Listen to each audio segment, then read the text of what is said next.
नमस्कार, स्वागत है आपका टीवी 9 भारतवर्ष में। आपके साथ मैं हूं सुमेरा खान। आगे बढ़ने से पहले एक नजर इस वक्त की 25 बड़ी खबरों पर। पश्चिम बंगाल के हुगली में बोले अमित शाह, कांग्रेस ने राम मंदिर मुद्दे को लटकाए रखा और वोट बैंक के डर से प्राण प्रतिष्ठा में नहीं गए। ये आपको तय करना है कि आपको वोट फॉर जिहाद चाहिए या वोट फॉर विकास। ओडिशा के बालांगीर की चुनावी जनसभा में बोले राहुल गांधी, बीजेपी के बड़े नेता बोल रहे हैं कि हम जीते तो रिजर्वेशन खत्म कर देंगे। लखनऊ में खड़गे अखिलेश की साझा प्रेस कॉन्फ्रेंस। खड़गे ने कहा, 4 चरणों के चुनाव में इंडिया गठबंधन मजबूत स्थिति में है। जनता ने मोदी जी की विदाई तय कर दी है। 4 जून को इंडिया गठबंधन सरकार बना रहा है। अखिलेश यादव ने कहा, 140 करोड़ की जनता बीजेपी को 140 सीटों के लिए भी तरसा देगी। इंडिया गठबंधन यूपी में 79 सीटें जीत रहा है। यूपी के महोबा में बोले सीएम योगी, देश में मोदी लहर सुनामी बन चुकी है। कांग्रेस को यूपी में एक भी सीट नहीं मिलेगी। कांग्रेस एसपी बांटने की राजनीति करते हैं। स्वाति मालीवाल से बदसलूकी के खिलाफ दिल्ली में प्रदर्शन। बीजेपी महिला मोर्चा ने सीएम आवास के पास प्रदर्शन किया। नई दिल्ली से बीजेपी प्रत्याशी बांसुरी स्वराज ने कहा, केजरीवाल स्वाति केस पर 48 घंटे बाद भी चुप हैं। अगर महिला सांसद की सुरक्षा सुनिश्चित नहीं कर पाए तो दिल्ली की महिलाओं की सुरक्षा क्या तय करेंगे। स्वाति केस पर बोले दिल्ली बीजेपी अध्यक्ष वीरेंद्र सचदेवा, दिल्ली के सीएम चुप क्यों हैं? जो कुछ हुआ उसके पीछे एक बड़ी साजिश है। पुलिस जांच से बड़े खुलासे होंगे। स्वाति मालीवाल से बदसलूकी पर बोले संजय सिंह, केजरीवाल के पीए विभव कुमार के खिलाफ होगी सख्त कार्रवाई। बीजेपी प्रवक्ता शहजाद पूनावाला ने कहा, दबाव की वजह स्वाति मालीवाल से नहीं बोल रही है। इस घटना ने साबित किया आपसे जुड़े लोग महिलाओं के कितने बड़े खतरा है। स्वाति मालीवाल केस में संजय सिंह के बयान पर आरजेडी सांसद बोले मनोज झा, ऐसे मामलों में जीरो टॉलरेंस नीति होनी चाहिए। ऐसी घटनाएं स्वीकार नहीं की जा सकती। स्वाति मालीवाल के पूर्व पति नवीन जयहिंद ने कहा, स्वाति की जान को खतरा है, उन्हें डराया जा रहा है। संजय सिंह को सच्चाई का पता है, वो एक्टिंग करना बंद करें। दिल्ली शराब नीति घोटाले में मनीष सिसोदिया की न्यायिक हिरासत बढ़ी। राउज एवेन्यू कोर्ट ने 30 मई तक बढ़ाई हिरासत। चारधाम यात्रा पर उत्तराखंड के डीजीपी का बयान, 4 दिनों में 2 लाख से ज्यादा श्रद्धालुओं ने दर्शन किए। सुरक्षा एजेंसियों का दावा, घाटी में आतंकी पाकिस्तान में बैठे आकाओं से बात करने के लिए वीपीएन यानी वर्चुअल प्राइवेट नेटवर्क का इस्तेमाल कर रहे हैं। 3 लोगों पर केस दर्ज। मुंबई में पीयूष गोयल का road show. Mumbai north seat से हैं बीजेपी प्रत्याशी। 20 मई को इस सीट पर होनी है वोटिंग। सोनिया गांधी को लेकर बोले हेमंत बिस्वा, क्या सोनिया गांधी ईसाई महिला होकर हमारे राम मंदिर का शुद्धिकरण करेंगी? पिछले दिनों नाना पटोले ने राम मंदिर के शुद्धिकरण की बात कही थी। गिरिराज सिंह ने कहा, राहुल और सोनिया गांधी देश छोड़कर भागने वाले हैं। इस बार उन्हें पिछली बार से भी कम सीटें मिलेंगी और वो देश छोड़कर भागेंगे। पीएम के नामांकन में नीतीश कुमार के नहीं जाने पर तेजस्वी यादव ने कसा तंज। कहा, चाचा शरीर से एनडीए में लेकिन मन से हमारे साथ हैं। नीतीश बीजेपी में खुश नहीं है, उनका आशीर्वाद हमारे साथ है। नीतीश कुमार पर तेजस्वी यादव के बयान पर बोले चिराग पासवान, तेजस्वी का बयान दर्शाता है कि नीतीश कुमार के बिना वो कितने असमर्थ और कमजोर हैं। डिप्टी सीएम ब्रजेश पाठक ने कहा, कांग्रेस समाजवादी पार्टी का गठबंधन कुछ भी कर ले, 0 सीट ही पाएगा। जनता ने इन्हें पूरी तरह से नकार दिया है। मध्य प्रदेश कांग्रेस के प्रदेश अध्यक्ष जीतू पटवारी बोले, इंडिया गठबंधन हर जगह काम कर रहा है और बीजेपी का खात्मा हो रहा है। महाराष्ट्र की खार में नवनीत राणा के घर पर हुई चोरी। नौकर के खिलाफ शिकायत दर्ज कराई गई। फ्लैट से 2 लाख कैश चोरी करने का आरोप। राजस्थान के झुंझुनू में खदान लिफ्ट की चेन टूटने से बड़ा हादसा। 1 शख्स की मौत, 14 लोगों को रेस्क्यू किया गया। चारधाम यात्रा के लिए श्रद्धालुओं की भारी भीड़ से गंगोत्री और यमुनोत्री यात्रा रूट में जगह जगह जाम। अव्यवस्था को लेकर लोगों ने प्रशासन के खिलाफ किया प्रदर्शन। और अब युद्ध से जुड़ी इस वक्त की 10 बड़ी खबरें। इस वक्त की बड़ी खबर, बैटल ग्राउंड में यूक्रेनी सेना का एक्शन देखने को मिल रहा है। रूसी ठिकानों पर यूक्रेनी फोर्स ने हमले किए हैं। चासेव यार में आमने सामने की जंग जारी है यूक्रेन और रूसी सेना के बीच। यूक्रेन ने जारी किया है इस हमले का वीडियो भी। दूसरी बड़ी खबर आपको बता दें जो राफा से आ रही है। राफा में अल कस्साम लड़ाकों का इजरायली सेना पर हमला। इजरायली सेना के ठिकानों पर हमले का वीडियो भी सामने आया। गाजा के राफा में अल कस्साम के लड़ाके आईडीएफ को चुनौती दे रहे हैं। राफा पर कब्जे का दावा करता है इजरायली डिफेंस फोर्स। अल्लाहु अकबर, अल्लाहु अकबर वल्लाह हम्द, अल्लाहु अकबर वल्लाह हम्द। एक और बड़ी खबर, आर्मेनिया में पुलिस और प्रदर्शनकारियों के बीच झड़प हुई है। जमीन ट्रांसफर मामले में लोगों ने प्रदर्शन किया। पुलिस ने कई प्रदर्शनकारियों को हिरासत में लिया है।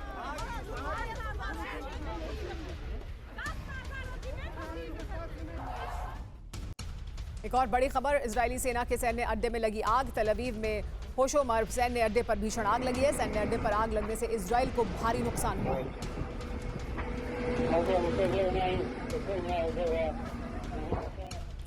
एक और बड़ी खबर आपको बता दें जो युद्ध के मैदान से आ रही है। उत्तरी गाजा में लाइव स्ट्रीमिंग के दौरान धमाका हो गया। हमास लड़ाके के घर पर विध्वंसक बमबारी हुई। मोबाइल पर गाजा की तबाही दिखा रहा था हमास लड़ाका। हमास लड़ाके के सामने उसके घर पर यह हमला हुआ।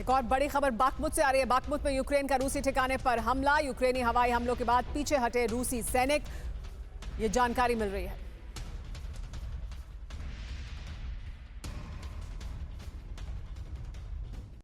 एक और बड़ी खबर अवदिव्का से। अवदिव्का में यूक्रेनी सेना का रूसी ठिकाने पर बड़ा हमला।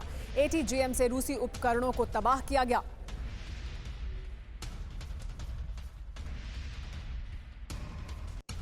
एक और बड़ी खबर, यूक्रेनी सेना ने ताबड़तोड़ मिसाइलों से हमला किया है। मोबाइल लॉन्चर से दुश्मन के ठिकानों पर अटैक किया गया। हमले में रूसी सैन्य ठिकाने पूरी तरह से तबाह हो गए।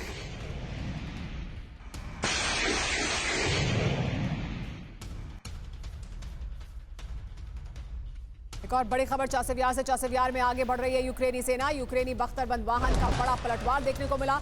रूसी हमले का दिया मुंहतोड़ जवाब।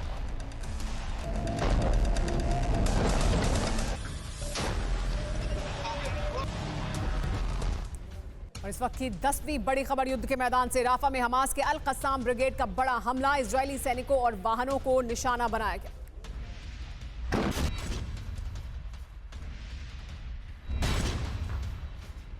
रूस और यूक्रेन के बीच चल रही जंग में अगले 24 घंटे बहुत अहम है, क्योंकि अगले 24 घंटे में पुतिन यूक्रेन पर हमले को लेकर बहुत बड़ा फैसला ले सकते हैं। 5वीं खबर पर, रूस के राष्ट्रपति पद की शपथ लेने के बाद पुतिन ने विजय पथ को तैयार कर लिया है। यूक्रेन के साथ साथ नेटो पर चढ़ाई के लिए पुतिन अपने सबसे भरोसेमंद दोस्त से मुलाकात करने वाले हैं। इस मुलाकात के क्या मायने हैं, रूस और यूक्रेन युद्ध पर इसका क्या असर पड़ेगा, आपको हम डिटेल में बताएंगे। लेकिन पहले आपको इस वक्त की बड़ी खबर दिखाएं। देखिए किस तरह से शपथ हुई है, ताकत दिखाई गई है 9 मई को, और 16 मई को अहम मुलाकात होनी है। तो किस तरह से पहले शपथ ग्रहण, फिर ताकत की नुमाइश, और उसके बाद 16 मई को दोस्त के साथ जो अहम बैठक है वो तय करेगा किस तरह से आगे बीजिंग और पुतिन बढ़ेंगे, और टेंशन में इसकी वजह से नेटो है। तो शुरुआत इस वक्त की एक बड़ी खबर के साथ। बड़ी खबर आ रही है युद्ध के मैदान से, वो ये कि बीजिंग में कल बड़ी मुलाकात होने वाली है। जिनपिंग और पुतिन के बीच अहम बैठक होने वाली है। जंग के बीच पुतिन का ये दौरा बहुत अहमियत रखता है। 24 घंटे में बड़ा फैसला ले सकते हैं इसकी बात पुतिन। 5वीं बार राष्ट्रपति बनने के बाद मुलाकात करने वाले हैं पुतिन शी जिनपिंग से। शी जिनपिंग और पुतिन के बीच जो दोस्ती है वो लगातार रूस को मदद मिल रही है। उसकी वजह से रूस को मदद मिल रही है चीन से। हालांकि चीन के लिए मुश्किल है पुतिन के साथ भी दोस्ती बनाकर रखना, और वहीं दूसरी तरफ यूरोप के साथ भी अपनी दोस्ती बनाकर रखना।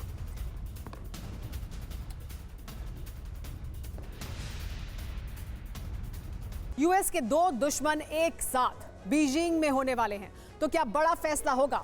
16 मई से 2 दिन के चीन दौरे पर होंगे पुतिन। 1 साल में दूसरी बार चीन का दौरा करने वाले हैं पुतिन। 5वें कार्यकाल में पहली विदेश यात्रा होगी पुतिन की। पुतिन जिनपिंग में कई मुद्दों पर चर्चा होनी है। यूएस में राष्ट्रपति चुनाव से ठीक पहले इस मुलाकात के कई मायने हैं। तो मुलाकात के मायने क्या हैं वो भी आइए आपको बता दें। यूएस को जवाब देने के विकल्प पर चर्चा की जा सकती है। यूक्रेन युद्ध को लेकर रूस की मदद भी संभव है, यानी चीन मदद करे रूस की। मिडिल ईस्ट को लेकर भी बात हो सकती है, नेटो आक्रामकता पर भी बातचीत हो सकती है दोनों के बीच। लेकिन चीन और रूस कितने पास हैं, ये सबसे बड़ा सवाल है। और इसका जवाब ये कि 2023 में व्यापार को लेकर $240 बिलियन का व्यापार दोनों के बीच किया गया है। 12 साल में 40 बार मिल चुके हैं पुतिन और जिनपिंग। तो एक तरफ बीजिंग में बड़ी मीटिंग की तैयारी चल रही है, तो दूसरी तरफ नेटो और यूरोपियन यूनियन ने विश्व युद्ध की सबसे बड़ी तैयारी तेज कर दी है, क्योंकि राष्ट्रपति पुतिन ने बीजिंग दौरे से पहले राष्ट्रीय सुरक्षा परिषद की पहली बैठक में महासंग्राम का राज्यादेश जारी कर दिया। अमेरिकी जनरल ने चेतावनी दी है कि यूरोप के पास वक्त बहुत कम है, रूस को कमजोर समझना सबसे बड़ी गलती होगी।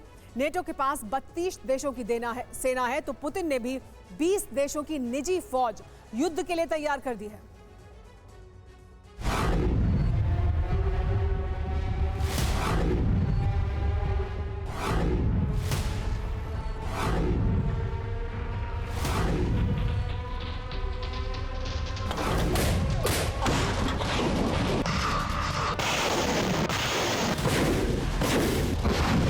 पुतिन के 5वें कार्यकाल को यूरोप का काल कहा गया। नई सरकार गठन के साथ ही पुतिन ने रूस के साम्राज्य विस्तार की ओर कदम बढ़ा दिए।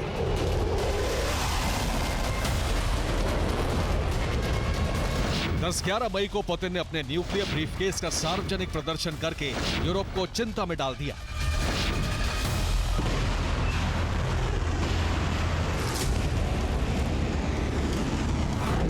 13 मई को मॉस्को में रूसी राष्ट्रीय सुरक्षा परिषद की पहली बैठक हुई।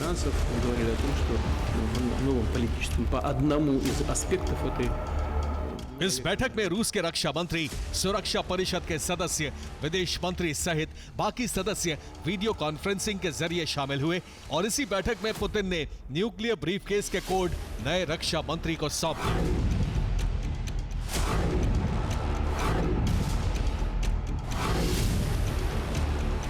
रूस की नई सरकार में न्यूक्लियर ब्रीफकेस के कोड 3 लोगों के पास हैं। पहले है खुद राष्ट्रपति व्लादिमीर पुतिन, दूसरे हैं रूस के नए रक्षा मंत्री आंद्रे बेलाउसोव, तीसरे हैं रूस के सेना प्रमुख वैलारी गेरासिमोव। पुतिन की इस बैठक की शॉकवेव यूक्रेन की धरती पर फट रहे बम से ज्यादा है, जिससे पूरा यूरोप अलर्ट मोड पर आ चुका है।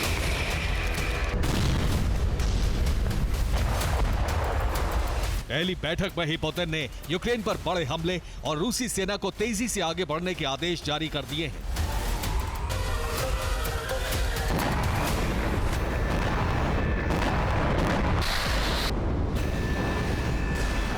क्योंकि इस कार्यकाल में पुतिन की तैयारी यूरोप में साम्राज्य विस्तार की है।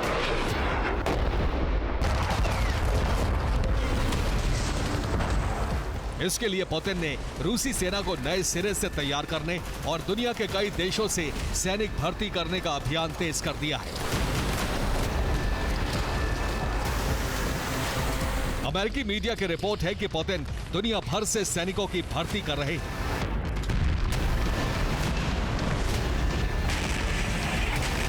इस वक्त की बड़ी खबर, यूक्रेन के युद्ध में रूस का नया अस्त्र देखने को मिल रहा है। कामिकाज़ी यूएसवी ने खेरसोन में तबाही मचाई है और ये रूस का नया अस्त्र है जिसका वो इस्तेमाल कर रहा है युद्ध के मैदान में।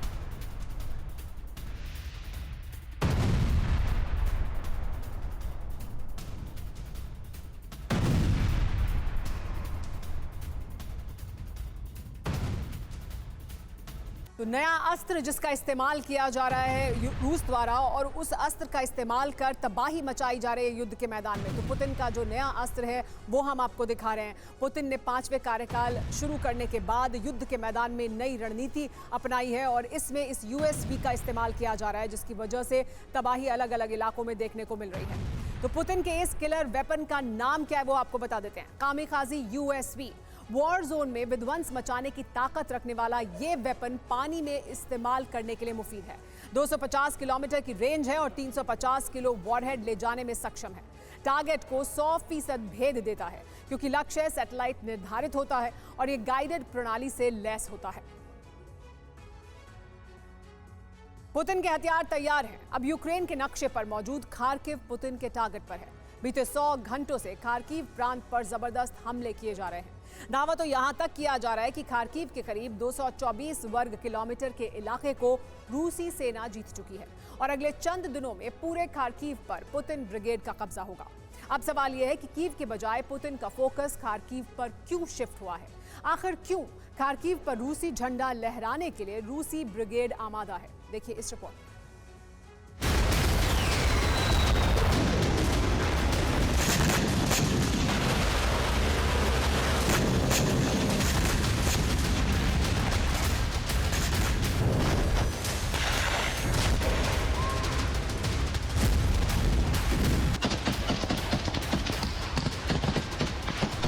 पहले डोनेस्क लुहांस्क को रूस ने जीता।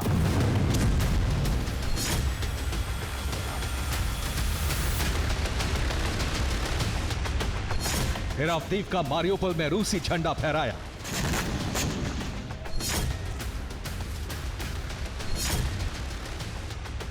मगर अब पुतिन ब्रिगेड के टारगेट पर दक्षिण पूर्वी यूक्रेन का वो इलाका है जिस पर हमले और फिर कब्जे के साथ ही रूसी ब्रिगेड का दबदबा कीव पर बढ़ जाएगा।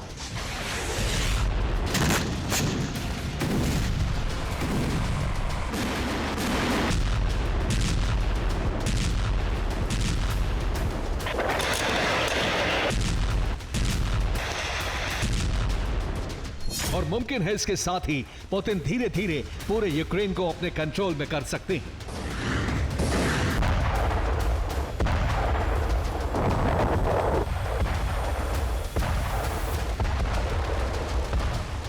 रूसी प्रेसिडेंट पुतिन ने ऑपरेशन खार्किव का आगाज कर दिया, जिसके तहत बीते कुछ दिनों से खार्किव में भीषण हमले किए जा रहे थे।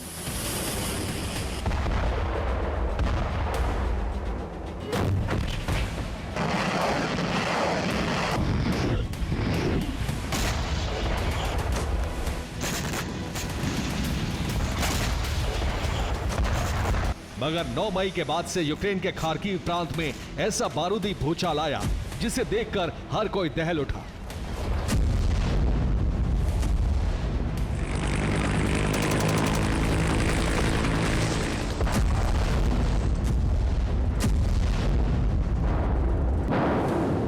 यकीन मानिए, डबल फ्रंट से रूसी सेना खार्किव पर विध्वंसक प्रहार कर रही है, ताबड़तोड़ मिसाइलों और ड्रोन से हमला कर रही है, जिसका नतीजा यह हुआ है 72 घंटे में खार्किव का 224 वर्ग किलोमीटर इलाके पर रूस का कब्जा हुआ। बीते 24 घंटों में यूक्रेनी आर्म्ड फोर्स के करीब 2700 सैनिकों की मौत हुई। इतना ही नहीं, रूस ने खार्किव के अंदर 20 किलोमीटर का बफर जोन बनाया।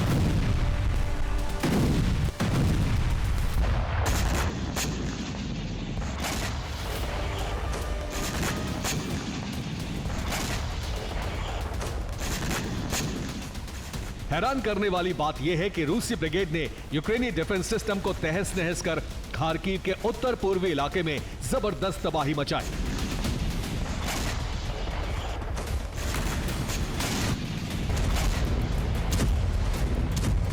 जानते हैं, अब तक खार्किव प्रांत पर रूस की तरफ से हमले ही किए जा रहे थे, मगर पहली बार पुतिन की सेना ने खार्किव के करीब 224 वर्ग किलोमीटर इलाके पर कब्जा कर लिया, या कहें उन्हें जीत लिया।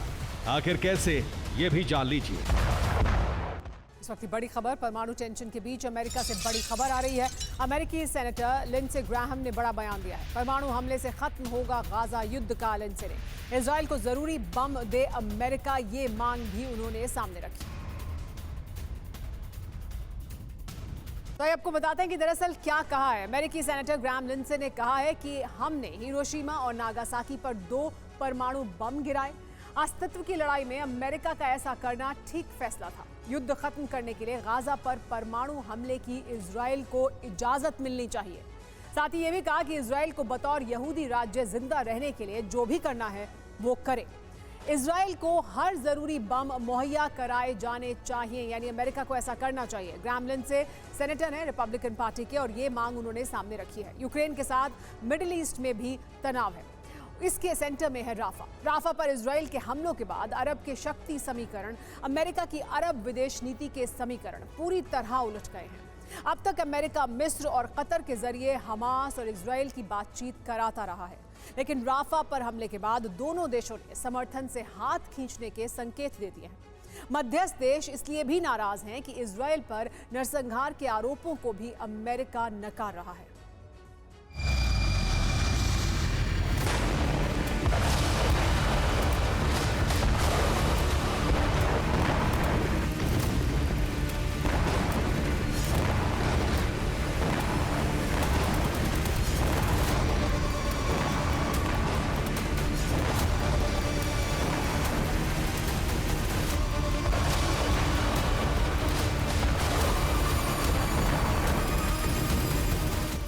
इजरायली बारूद से विनाशी गाजा पट्टी के राफा क्षेत्र का परिचय बन चुका है। राफा में इजरायल ने मरकावा टैंक उतार दिए हैं।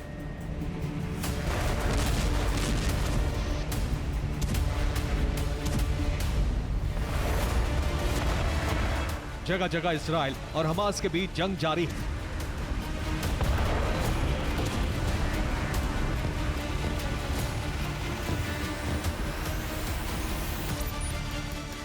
गाजा से बीते एक हफ्ते में 40,000 से ज्यादा लोग पलायन कर चुके हैं।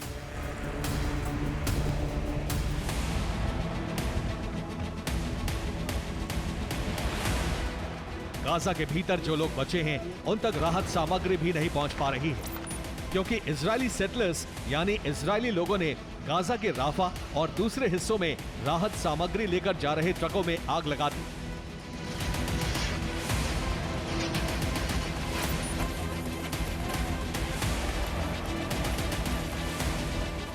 इजरायल बामुश्किल राफा से राहत सामग्री के ट्रक रवाना करने पर राजी हुआ था, लेकिन इजरायली सेटलर्स इनका रास्ता रोक रहे हैं या आग लगा रहे हैं।